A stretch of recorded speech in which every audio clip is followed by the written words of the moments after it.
Good morning guys, ako nga pala si Jeff. Narito ang aking kwento. Tara, samahan nyo ako. Magluluto ako ng special humbang baboy ng Bicol. Tara guys. Puluan muna natin siya hanggang sa lagyan natin ng sibuyas, star anise, sasalang natin hanggang sa magmantika. So, alin natin guys. Ayan.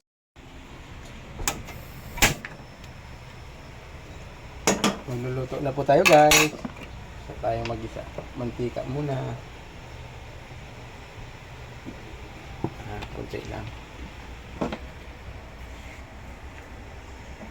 Yung kawali. Ilagay na po natin yung bawang.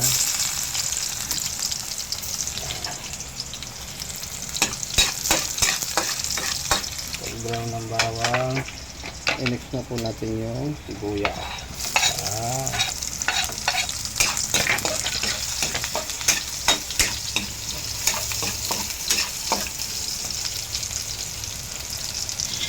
At i-mix na po natin yung karne ating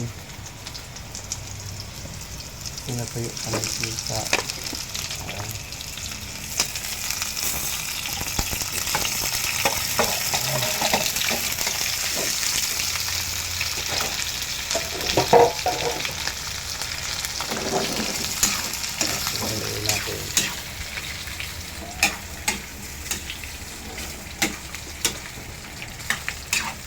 Ang bango.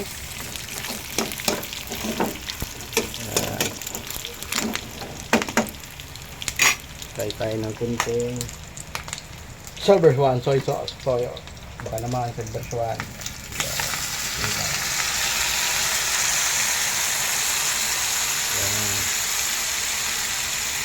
Ito nga pala ang humbang Bicol.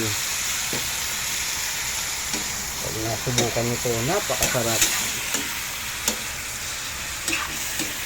Ang humbang Bicol. Yun, maglagay din po tayo ng suka. Kunti lang po ang ilalagay natin, baka maging adobo na. Pampalasin lang ng lasa. Natin. Sabi ng mga lola, wag daw natin haluin kung may suka. Takpan muna natin mga ilang minuto. Haluin natin. Haluin natin na palalambutin natin siya.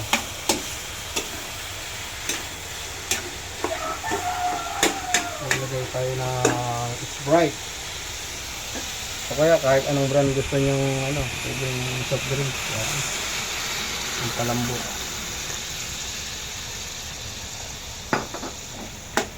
Para sumarap. Para maging kasing sarap ng pagsasamahan yung dalawa. Sprite. Maya antay natin kumulo. Ang ilang minuto. Dagdagan natin ng konting Sprite kasi kulang pa yung sabaw. Kailangan pagtuyo niyan sobrang lambot at masarap ang papak. Habang nagpapakulo tayo, maglagay na tayo ng pamintang durog. Ayan. Tulad ng pagdurog na sa iyo para sa tunay na samahan. Pamintang durog, kahit durugin mo nandyan pa rin ang sarap. Tapos dinamnam na ito pala nor pork cubes. Sarap, lagyan natin ng dalawa. Sakto yan pag naubos na yung sabaw nyan. Sakto ang lasa, sarap na.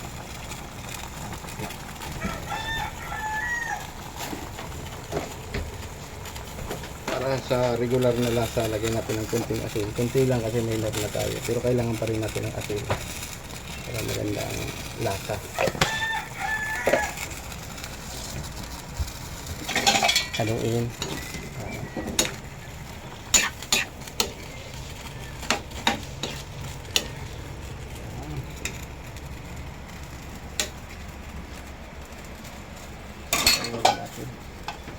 Nasa matuyo. Guys, may kanin na po kami. Talagang mapapasarap kami ng kain. Magdadagdag kami ng kinain. Yan po.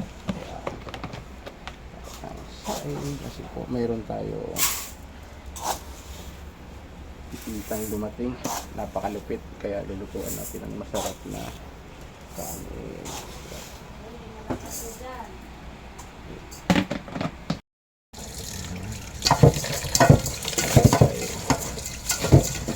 Kailangan ano natin kasi inisin natin yung lupit.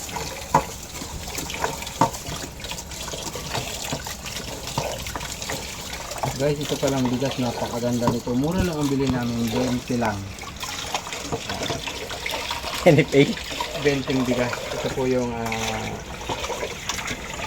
bigas na pangmasa. Wow, di ba guys? Kaya sarap yung sarap. Sarap yung tubig na nilagay natin guys.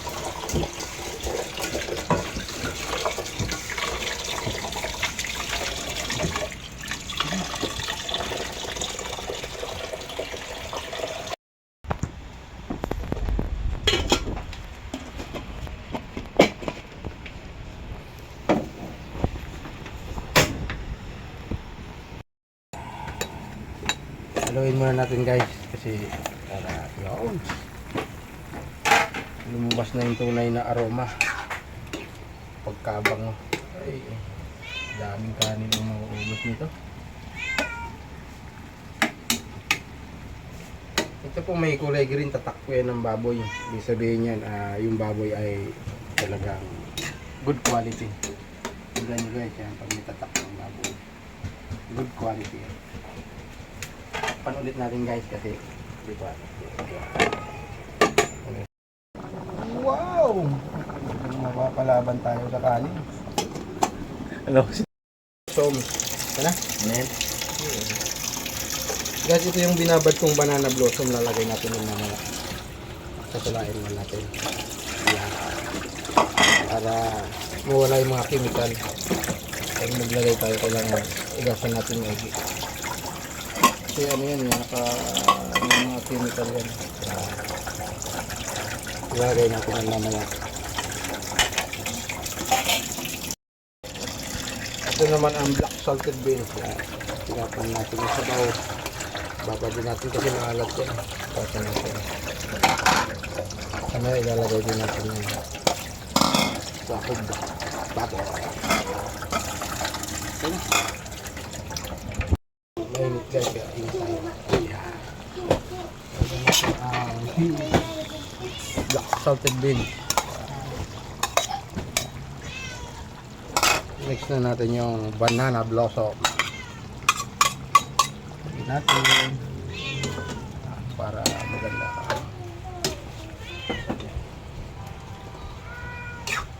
Ampang. Grabe.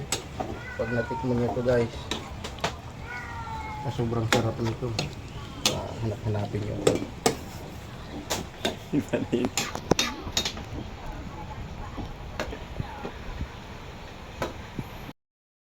Guys, wow, luto na.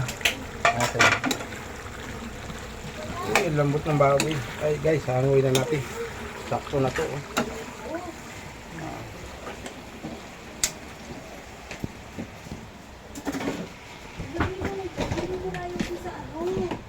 Ito na yung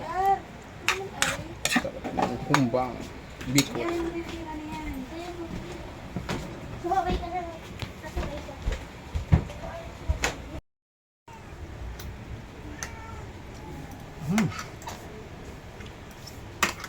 Sabi, sarap talaga, the best. Talaga guys, humbang bikol. Bye guys, thank you for watching. Ingat po tayo palagi. Subukan nyo po. God bless. Bye-bye.